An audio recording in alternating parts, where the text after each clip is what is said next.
Today's video is sponsored by FriddleGive. If you need help with Drupal AI, don't hesitate to get in contact with us. So, before we dive in, I want to quickly set the stage for what this is you're looking at. So this is the new AI Agents Debugger. And the goal here is simple: full visibility into what your agents are actually doing. So what you can see here is I asked in this case, the Drupal CMS assistant, but it could be any agent, a question, and then you can actually see all the inputs and outputs for a run. You can get detailed information about how a sub-agent request is starting, what is added into an AI input, including things like token replacements, the provider that is being used, and so on. You can also export and import runs, so debugging isn't locked to a single environment or this specific debugger. You can view the entire chat discussion that's happening from the user to the assistant, but also from the assistant to different agents. So you can see how the agents are talking to each other. You can also have a simpler graph view of what's happening in each loop. And this part I think is especially powerful. You can actually discuss a run with an agent itself and ask this agent that is looking at this run to change the agent that you're talking about. So you can actually start chatting with it. So yeah, with this in mind, let's jump into why this needed to exist and how it fits into the whole AI agents ecosystem. So yeah, hey everyone and welcome. So today I want to show you something that I've been wanting to build for a long time, the AI Agents Debugger. I was in Brussels last week for the Drupal AI hackathon, and because I was there as technical support, and because the Drupal AI module seems to be fairly stable, I didn't really have that much to do. So finally I had some time to basically focus on one thing and one thing only. So what I did then was to do this, the AI Agents Debugger. So if you ever worked with AI agents in Drupal, you probably know that the debugging of agents has always been less than ideal, because we had the AI Agents Explorer module for a while, and that's inside the AI agents, and that worked great for the older workflow-based coded agents. But once we have introduced like the React agents that we have since AI Agents 1.1, the config ones that you can set up inside the GUI, this was just not built for it. So we needed something that is purposely built for it. So, you know, instead of trying to keep stretching the Explorer further and further, I decided to do this. So this is a module that exists in beta already. You can install it like any other module. There are still some things that needs to go in terms of roadmap. So the most important thing I want to do is the step-through function. So it actually works similar to how Xdebug works, for instance. Because the agents themselves, they are serializable, unserializable, which means that you can store them in a state that they have after one loop, which means that you could, you know, step through the loops of the agent, but also go back, maybe change some tool output, or maybe change the system prompt to see if that loop can become better depending on how you change it. So let's go through how to get started, installed, and everything it can do. Just a side note here, there's AI disclosure. I think there should always be AI disclosures until the coding agents becomes de facto standard. But I will be very clear with the only reason that I could do this in half a day, this module, was because of AI. And I would say since the end of December, or sometime around December, something happened, both with Claude Code, Codex. They just became so much better. And yeah, the hype is becoming reality. Let's say like this. You should look into it if you haven't seen it. But this is also a disclosure, so you know that a lot of this code was actually generated. So how you get started? You just install this module I would recommend you to uninstall the AI Agents Explorer and use this instead. Then it's the same as always. You go to AI Agent under AI, take one of the agents. So we're gonna take the CMS Assistant, and now there's a debug button. So if you have both, you actually see debug and explore. And this will open the debugger. And then it is working similar to the Explorer. So this is one of the to-dos that in Drupal AI, well, 2.0, but probably 1.3.0, we have a form element that can actually show chat history. So you should be able to put in whole history here. So it can replicate what you're doing with the assistant, where you might talk back and forth and back and forth. But anyway, you just choose the agent and the prompt. That's the easiest mode. Click run the agent, and then you're gonna start seeing the steps. And what's important here is it's showing each of the steps structured, and you can also see very clearly when it goes into subagents. You can also see all the timings. So almost right away we did a AI question where it basically asked what I asked here, right? You have the system prompt here, and you can see then in the AI output what decisions it took. So it actually answered with a text and took the said that the content type agent triage, so that's a sub-agent, right? It told this prompt, check if there's a content type called page and if it has an image field. Then it goes into the sub-agent that starts running, and you can see the first loop here. So this is the sub-agent that is then the content type agent. And you can see that this then takes a decision to use the tool get content type info to get more information about this content type. Then there's a second loop, or you can also see it's using this tool, get content type info, and this is the output from this tool. So this is what's being fed back to the second loop. So it actually makes it very easy to follow along what's happening.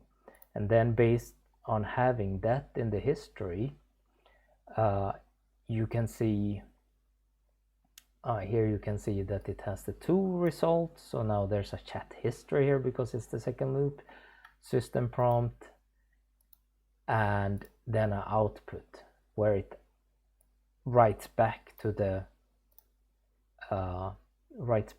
orchestration agent. But then the orchestration agent is on its second loop where it has to figure out that, okay, I also have to ask the field agent list the fields for this basic page, and now it knows that the machine name is page because it got that information from content type agent. And then if we just skip forward here, you can see that it's using the get entity field information for node page, and this is then, if we clicking on this tool, it gives back all the fields available, which means that it can see that there is this field feature image that is entered to reference of media of target bundle type image, and from that it can understand then in its output that it will say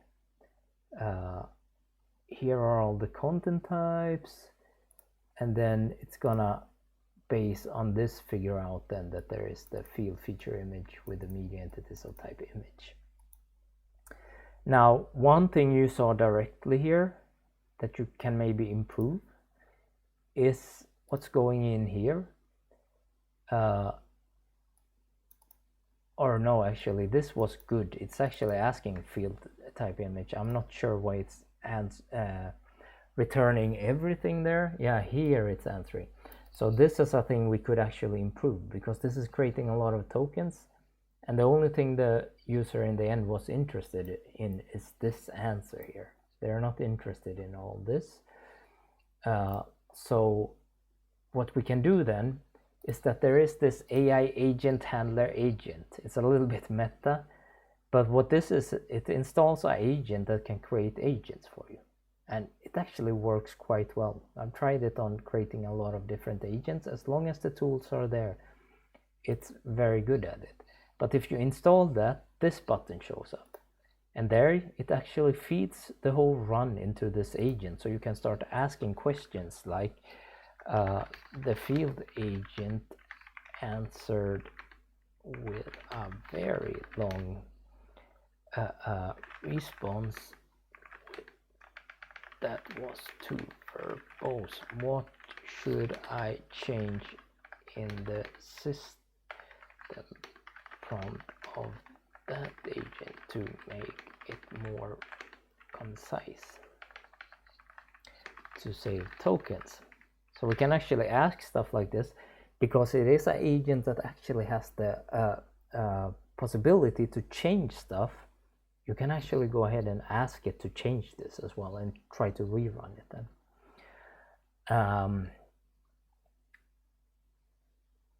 So you can see here basically what it wants to do, and it has all the information about that specific agent. So it's not just giving back some generic thing here, it's basing it in this case on the field agent then. So what can you also do here? Well, you can see the actual each of the loops, and you can see that in this loops it goes into another agent here that also has a loop one. Then you can see the tools it's using when it's ending the second loop, and then it's getting a final answer. You can click on this mode where you can see exactly what is being said. So the user is telling the Drupal CMS assistant, can you tell me if there's a content type page and it has some image field on it. First thing the Drupal CMS assistant is doing is contacting the content type agent that's asking this and answering this. Second step when this comes back is that it calls the field agent with this and returns this, right? So it's an easy way to see how the conversation is flowing.